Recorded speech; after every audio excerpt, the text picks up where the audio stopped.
Welcome back to Just Chattin', and this is the series of videos we do on Thursday and Sunday evenings just for our own entertainment. So for all you Audie fans, he is sound asleep, as he has been these many months when I started these videos, but he may show up. He has been doing a lot of photobombing lately. So if he shows up, we'll let him speak for himself. I have something special for you this evening on this video because Tom Bauer released an excerpt from his upcoming book. Now, let me get this right. Betrayal, Power, Deceit, and the Fight for the Future of the Royal Family. It is supposed to be released on March 26th. Unfortunately, I haven't found any U.S. sources that are allowing me to pre-order it. But believe me, I'm going to get my hands on it the first chance I get, because as I'm sure you all know by now, I love Tom Bauer. Tom Bauer is an attorney writing about famous people, and because he's an attorney, he brings the receipts. So we can trust what he is saying. I wanted to give you that article, so in addition to the link in the video notes, as always, I have the actual text of the article embedded into this video. So I know a lot of people don't like having to fish through video notes and then look up articles. I don't either, just to be honest with you. I don't go to videos for that sort of scavenger hunt. No. So I've got it right here in the video. You can read the article for yourselves and see what you make of it. But I thought this evening we would talk about the evisceration he gave to the Invictus Games, because my, I knew there were problems, but I had no idea how bad they were. So we're going to break for the intro and we'll be right back.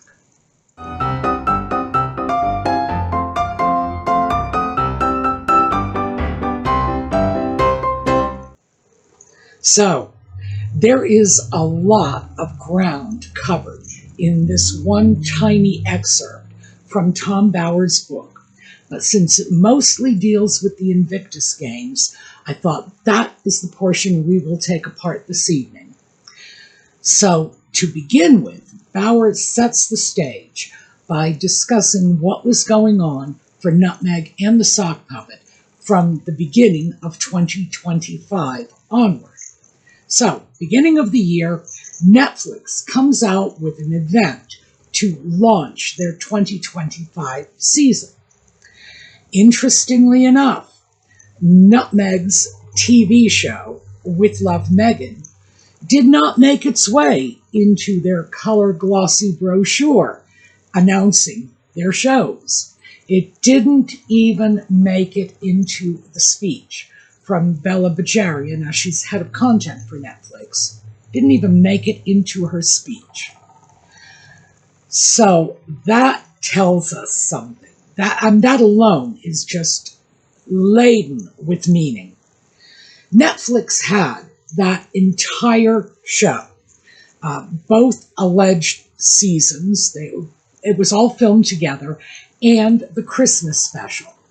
Now, we know they had this already because Guy the dog, who was a frequent guest star, had apparently passed away in the fall of 2024. So we know all of the filming, everything was in the bag before the end of 2024. Netflix had seen this disaster. So it certainly looks like the handwriting was on the wall literally over a year ago as far as Netflix was concerned. If they thought this show was going to be an attention grabber, they would have run with it. But in fact, doesn't make the brochure, doesn't make the speech. I think it's pretty clear Netflix's expectations were very low. And who knows, it could have actually been even lower than the resulting views. But no, Nutmeg certainly had to see this and understand what this meant. We did not, because of course Nutmeg's publicity machine just reframed everything by the time it hit the general public.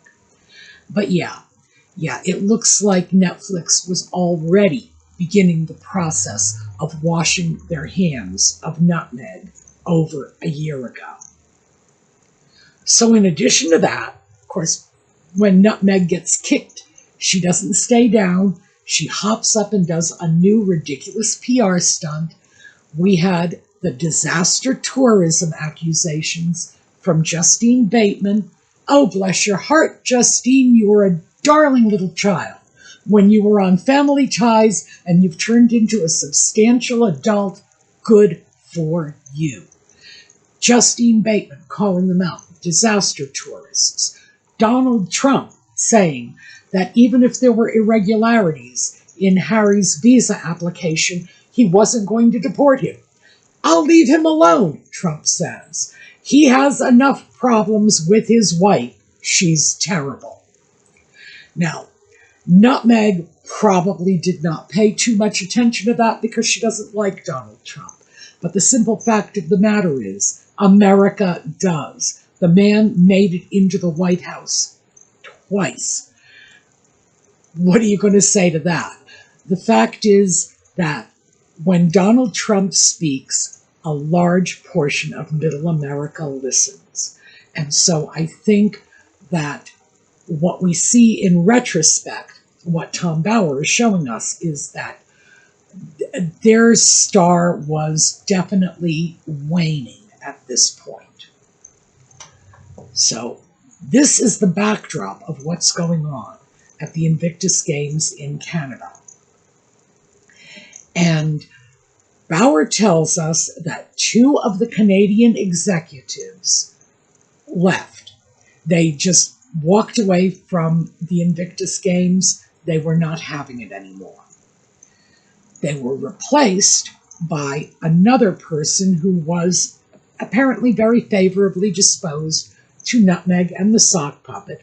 And this is where we get that rather famous quote that Nutmeg insisted on being called ma'am, and one should call Harry sir, that they were in fact using their titles at the games. So Bauer's got it in black and white. This is no longer speculation or rumors. We can move this into the realm of fact. Yes, this is what they did at Invictus. Behind the scenes, it seems clear that people were starting to understand that whatever Invictus had been at the beginning, at this point, it was being turned into the Nutmeg and Harry show. People were getting irritated by this. The Katy Perry concert that opened that show drew a great many fans and a lot of attention. Did that draw fans to Invictus? No. People came for Katy Perry. Understandably, the woman has a huge fan base. Are they going to sit through athletic events if that is not their interest? No, of course not. Apparently, the turnout was a great deal smaller than the media coverage would have suggested. And Bauer goes into some considerable details on this. But one of the things that he highlights is the 2 Canadian executives who left, apparently left because of Nutmeg and the sock puppet, and the fact that Invictus resources were being directed away from the games, from the athletes, and over to Nutmeg and Harry. The games pay for their security. And let's not forget that their security has been estimated to run in the range of about $5 million a year. And that's $5 million US, not $5 million Canadian. So, there's your difference right away. And of course, the security is beyond excessive. I got curious about this, and so I prowled through a few pictures available on the internet. So here is Matthew McConaughey and his family walking around on the streets with no security. Here is Angelina Jolie and her children walking around the streets, no security. Now, I could do this all day long, because the fact is people who are certainly more important in the realm of Hollywood than Nutmeg somehow manage to live their lives, go out in public, take their children places. No security whatsoever. They are being photographed. They are not being harassed. They are not being mobbed. So that tells you right away that this $5 million security is more to soothe Nutmeg and Harry's egos than for any real legitimate need for it. But in addition to the security, Invictus also paid for their 5-star hotel penthouse suite, their travel in private jets, and this is all coming from a person, Harry, who is pushing eco-friendly travel and leaving a low-carbon footprint when you vacation to the rest of the world through Travelist. So yeah, ouch. Now, here's the thing I want to let just sink in for a moment. This was being paid for by money that had been allotted to the Invictus Games through corporate donors and through the Canadian government for the benefit of wounded athletes. So we have wounded veterans on one hand, Nutmeg and the sock puppet, overprivileged people on the other.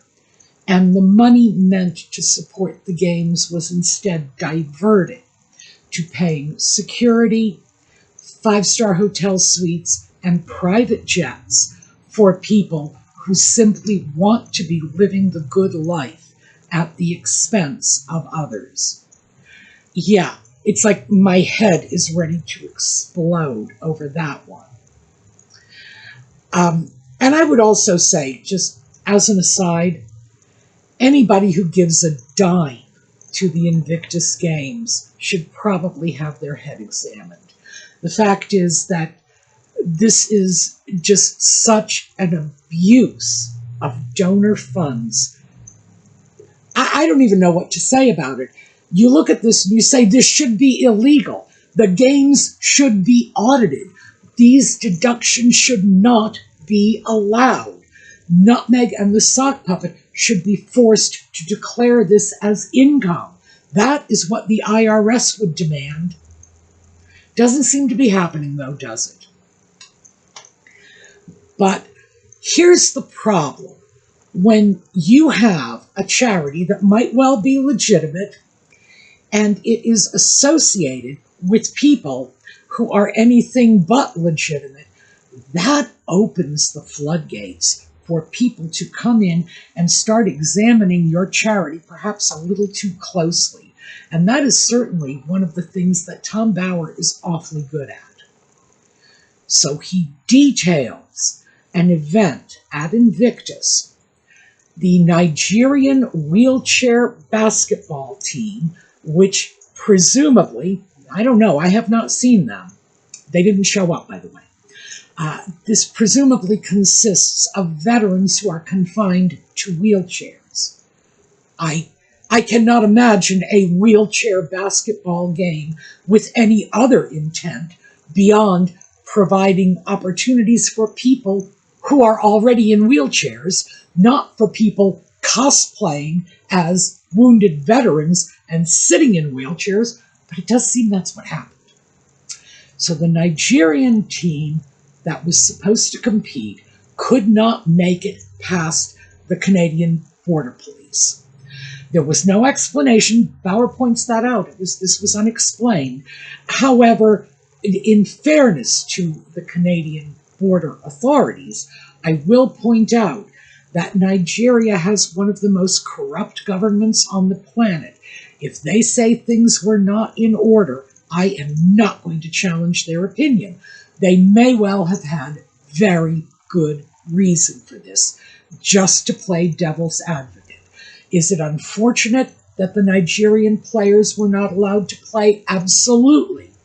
But is this somehow a dereliction on the part of the Canadian authorities? Oh, I would not make book on that one. So anyway, the Nigerians have to come up with what Bauer refers to as a scratch squad. Now, I am not a basketball fan, so I had to look this up. A scratch team is a team that is put together on the fly. In other words, you get there, you don't have your regular players, and you have got to go around and scrounge up enough players to play the game, and heaven only knows where they got them from. These could have been football players, they could have been hockey players, they were just players representing Nigeria. Bauer does say some of them were amputees, therefore I'm not questioning their right to be sitting in a wheelchair playing wheelchair basketball. No, nothing like that. And good for them for showing up and doing something to retrieve whatever they could of a bad situation. The American team apparently had 22 players against Nigeria's 8 put-together scratch squad, absolutely obliterated the Nigerian team. The score was 24-0, and the Americans finished the game, got out of their wheelchairs, and walked away. Boy, does that leave a bad taste in my mouth. And I say this as a person with a disability. You don't get to do that. If you have wheelchair basketball, I expect every last one of the players, unless of course they are in the Nigerian situation where they simply have to fill the wheelchairs. I get that. But every last one of the players should be people who ordinarily use wheelchairs. And that does not necessarily mean they use a wheelchair 100% of the time. Understand that. And I am not disputing the fact that the American players may have had some less visible disabilities. They might have. But this is frankly enough to absolutely make my head explode that able-bodied people were competing in wheelchairs. Wow! And somebody really needs to look at what is going on at these games, because that is repulsive to me. Absolutely repulsive to me. And I say this, as I say, as a person with disabilities, there are blind beep ball teams, like people playing ball because the ball has a little beep in it, that's where it comes from. They are blind. They are playing ball, listening to the beep of the ball. If you put a beep ball team up against a sighted team, oh, well, somebody would wipe the floor with them. I mean, I think we can all see that. So I have actually a little bit of experience with this sort of thing, simply in terms of knowing that beep ball is organized with one blind team against another blind team. You don't throw in sighted players. That part is not okay. So for me, the idea that a Nigerian team in wheelchairs was playing with an American team in wheelchairs without any need to be in the wheelchairs is craziness. And if that's what the Invictus Games is, then it shouldn't even exist in the first place. And by the way, I am going to write letters about that. You know, oh yeah, I'm not going to let anybody get away with this, thank you very much. So that is what I wanted to share with you. We are already pretty much at the end of our time. The article from Tom Bauer's book and this was as published in the Times in the UK, is going to follow this video. So it's there if you want to read through it. I'm not going to promise you that it's going to be a short read, but it's here for you. I would strongly suggest you do take a look at it. Bauer is a great researcher and a very good writer, and I have just scratched the surface. So the article's here for you if you'd like it. All right. Thank you so much for being with us. I hope to see you again next time. And in the meanwhile, enjoy the article and have a terrific day.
you.